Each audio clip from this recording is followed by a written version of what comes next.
Hi guys, nagluto kami ng piniritong isda at piniritong talong. Ngayon gumagawa ko ng kamatis.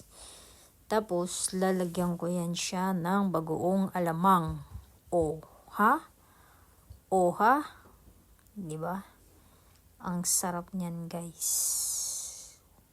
Tas kamay-kamay.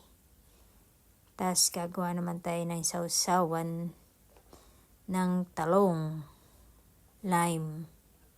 Tapos lalagyan natin ng chinsu ba yan? Oo.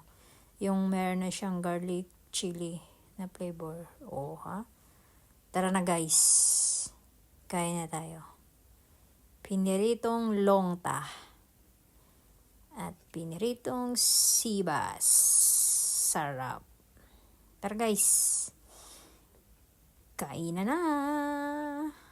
Kamayan pa. Sarap. Pag ganito ang ulam, no? Panalong panalo. Diba? Pinas na pinas lang. Saan pa kayo?